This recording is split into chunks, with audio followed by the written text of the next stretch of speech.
आज नींद नहीं आने वाली है 50 किलोमीटर दूर। मुझे आपको इस मुल्क के मुसलमानों को कहा गया कि ये घुसपैठिए है करके।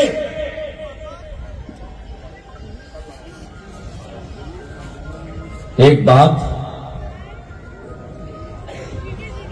इन कैमरों के जरिए मोदी जी आपको और आपके जितने लगवे भगवे हैं उन सबको अमरावती और दरियापुर के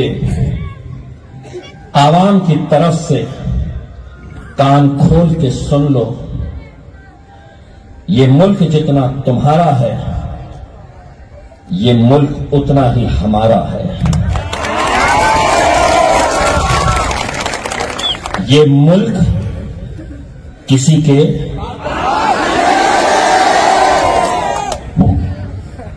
आगा में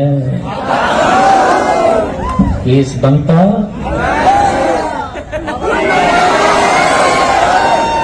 बाबा जी का।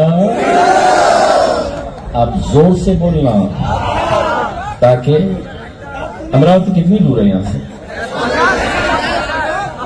50 किलोमीटर। मुझसे कह रही थी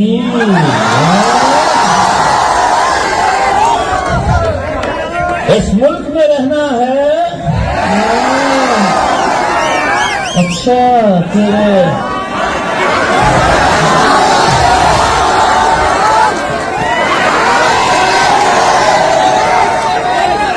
जहेज में आया मुल्क। अरे जहेज में आया था। अरे ये मेरा खाया बैरिस्टर असदुद्दीन अवैसी जिसने उसी दिन ये कहा था कि इस मुल्क के अंदर हम सभी का आदर करते हैं। हम किसी धर्म के खिलाफ नहीं है, किसी मजहब के खिलाफ नहीं है। हम उस सोच के खिलाफ है जो हमसे ये कहते हैं कि अगर इस मुल्क में रहना है तो तुम्हें ये नारा लगाना पड़ेगा। असद साहब ने पार्लियामेंट के अंदर खड़े होकर कहा था कि हम भगवान राम का हम आदर करते हैं लेकिन नथुराम गोडसे का हम आदर नहीं करते। अब तो हमसे कहती है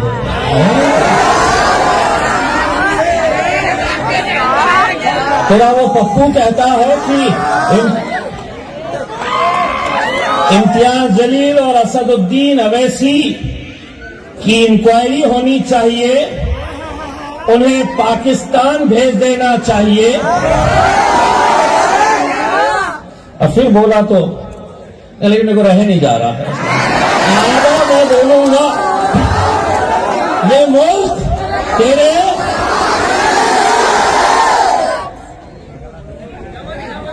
जो आ रहा तो समझ रहे हैं कि वो बोलेंगे और हम सुन लेंगे, खामोशी से आ जाएंगे करके उसने। अरे पाकिस्तान जिनको जाना था 1947 के अंदर चले गए। मेरे बाप दादाओं से जब पूछा गया था तुम यहां रहना चाहते हैं या वहां, तो उन्होंने कहा था कि ये सरजमीन मेरी है, इस जमीन में पैदा हुआ हो और इंशाल्लाह इसी दफीन जमीन के अंदर हम दफन होंगे। बड़े नौटंकी कहां से है, एक से एक नौटंकियां। आनंद राज साहब आपके जीत का जश्न हम पूरे दरियापुर को वहां पर लेकर आएंगे, लेकिन जश्न इंशाल्लाह तो अमरावती के अंदर ही होगा। जश्न इंशाल्लाह। अब एक बात कहता हूं, मुझे बताया गया, मैं भी आते आते असद साहब से बात कर रहा था। आनंद राज अंबेडकर साहब बाज़ाब्ता उन्होंने अपनी ख्वाहिश जाहिर की थी कि हम ये इलेक्शन यहां से लड़ना चाहते हैं। हमने 1 मिनट का वक्त नहीं लगाया है, गवाह है वो। जैसे ही उन्होंने कहा तो हमने उसके लिए हां इसलिए कहा कि अगर बाबा साहब अंबेडकर का नातू, उनका पोता, जिसने इस मुल्क को आज 75 सालों तक जिंदा रखा है, अगर उनका पोता पार्लियामेंट के अंदर नहीं जाएगा तो क्या ये नौटंकियां नाचने वाले वहां पर जाएंगे? क्या वहां पर नचनियों की महफिल सस्ती है? अगर नहीं जाएंगे और ये मजलिस इत्तेहादुल मुस्लिमीन है, हमने ये फैसला किया कि अगर हम आनंद राज अंबेडकर साहब को अमरावती के अंदर साथ देंगे तो उनके भाई बड़ा साहब अंबेडकर के लिए भी हमने कहा कि अकोला के अंदर उनके लिए भी मदद करनी चाहिए, उनका भी साथ देना चाहिए। और यही नहीं, कोल्हापुर के छत्रपति शाहू महाराज जो आज इलेक्शन लड़ रहे हैं, हमारी पार्टी से कोई लेना देना नहीं, विरोधी पार्टी के अंदर है, विपक्ष के अंदर है, उद्धव ठाकरे साहब की सेना में है, अलग पार्टियों से उनका गठबंधन है। लेकिन कल मैंने प्रेस कॉन्फ्रेंस लेकर उन्होंने मुझसे मांगा नहीं, लेकिन मैंने कहा कि ये जो सियासी पार्टियां हैं जो कभी बाबा साहब अंबेडकर का नाम लेती है, कभी छत्रपति शिवाजी महाराज के ऊपर नाम राजनीति करती है, कभी छत्रपति शाहू महाराज के नाम के ऊपर राजनीति करती है, उन्होंने हमसे समर्थन नहीं मांगा। लेकिन मैंने खुद ने ये ऐलान किया कि कोल्हापुर के अंदर भले ही वो विपक्ष की पार्टियों के अंदर होंगे, लेकिन मजलिस इत्तेहादुल मुस्लिमीन छत्रपति शाहू महाराज को कोल्हापुर के अंदर वहां पर जिताने के लिए मदद करेगी। और फिर हमारे ऊपर इल्जाम, यानी जातिवादी, कट्टर, यमायम बोले कि इनके तो हो जाते हैं। 3-4 महीने के बाद विधानसभा का इलेक्शन है, दरियापुर तैयार रहना।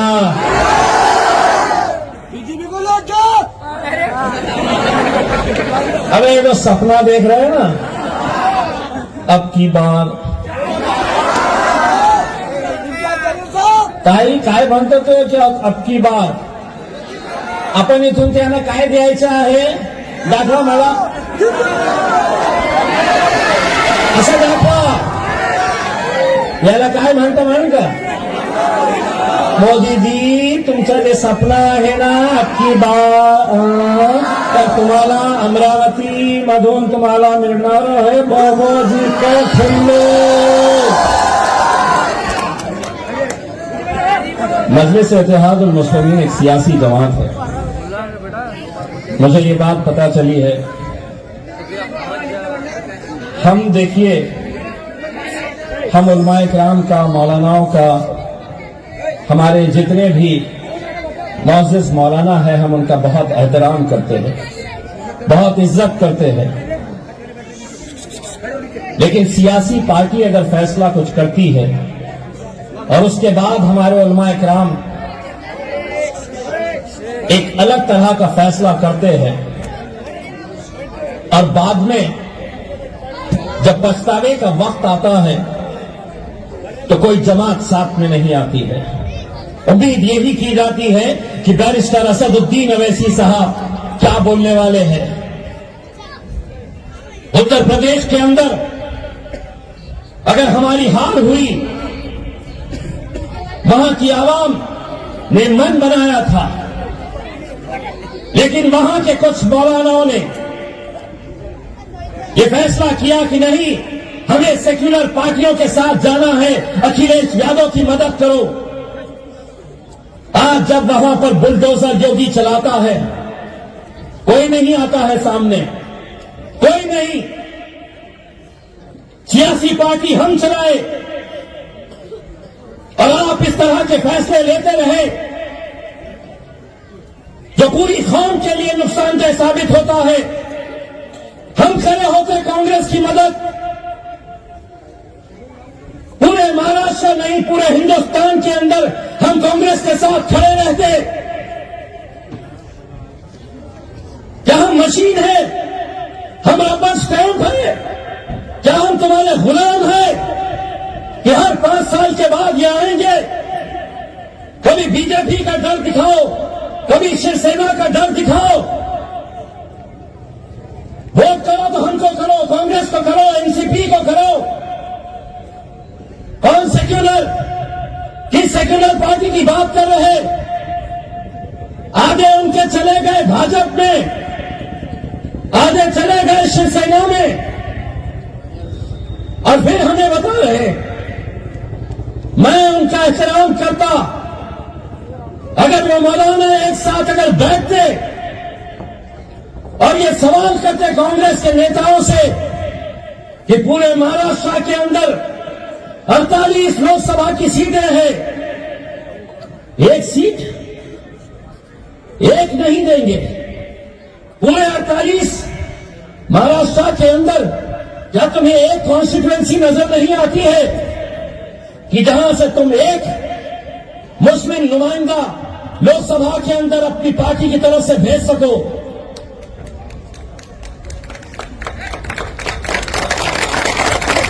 ये सवाल मैं आपकी तालियां सुनने के लिए नहीं किया हूं। तकलीफ मुझे भी होती है जब मैं देखता हूं कि ऐसे कौम को कैसे गुमराह किया जाता है। अगर असद साहब ने यह फैसला लिया था तो अमरावती के उलमाओं की यह जिम्मेदारी थी। पूरी इज्जत एहतराम के साथ मैं कह रहा हूं कि आप उनसे पूछते कि कांग्रेस अगर एक सीट अगर देती, राष्ट्रवादी एक सीट अगर देती, सब आ रहे, सब खेत के ऊपर बैठ रहे, खुश मुसलमान। शरद पवार आया, तुम्हारी सियासत क्या हो गई है? रमजान के अंदर इनको बुलाओ, तुम्हारे ही खान का दल्ला नेता खजूर खिला रहा है, फटले खजूर खिला रहा, टोपी पिना रहे। दूसरे दिन अखबार में फोटो छप के आ गई और खत्म तुम्हारी सियासत। वाह वाह, पवार साहब आके गए, कांग्रेस का नेता आके गया, अजीत दादा आके गए, खुश। क्या इसी के अंदर तुम्हारी सियासत रहेगी? क्या यहीं तक रहना है? अरे गैरों के गुलाम बन के? अरे हमसे जब कहा गया था कि इम्तियाज जलील क्यों खड़ा रह रहा है, ये इम्तियाज जलील इसलिए खड़ा रह रहा है कि इसके खड़े रहने से वोट बढ़ते हैं, यही इल्जाम लगता है ना। एमआईएम खड़ी है तो भाजपा को फायदा मिलता है। अरे जिस शहर से आप लोगों की दुआओं का नतीजा 20 साल से वहां का मुसलमानों के जहनों के अंदर यही बात डाली गई थी कि अगर तुमने कांग्रेस को वोट नहीं दिए, एनसीपी को वोट नहीं दिए तो शिवसेना जीत कर आ जाएगी।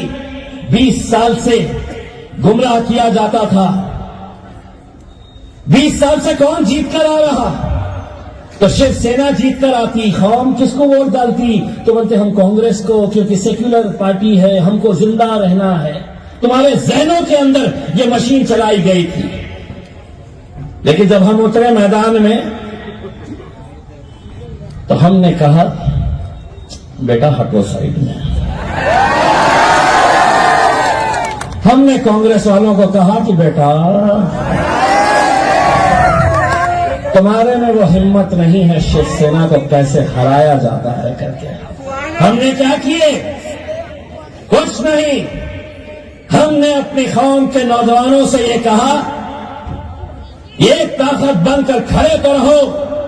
हमने उनसे ये कहा कि अगर पहली बार 2014 में आमदारकी का इलेक्शन, एमएलए का इलेक्शन, मैंने उनसे कहा कि अगर इम्तियाज जलील 50,000 वोट लेकर अगर हार भी जाता है तो उस हार में भी हमारी जीत है, क्योंकि हमने 50,000 मुसलमानों को मुत्तहिद करने का काम किया है। हमने नौजवानों से कहा एक धक्का लगाओ रे। मेरे को भी नहीं पता था ऐसा धक्का लगा है। 10 साल से मेरा झंडा मेरे शहर के अंदर लहराता है अल्हम्दुलिल्लाह। 2014 में एमएलए, 2019 के अंदर एमपी बनाने में दलित समाज का बहुत बड़ा योगदान। लेकिन आज पूरे के पूरे जमा हो गए। गिराते बोले, गिराते, मेरे को गिराते, मेरे को गिराते। इनको पता ही नहीं है ये जितने डाकुआ मेरे शहर में जमा हुए हैं, इनका दिमाग चलना जहां पर बंद होता है,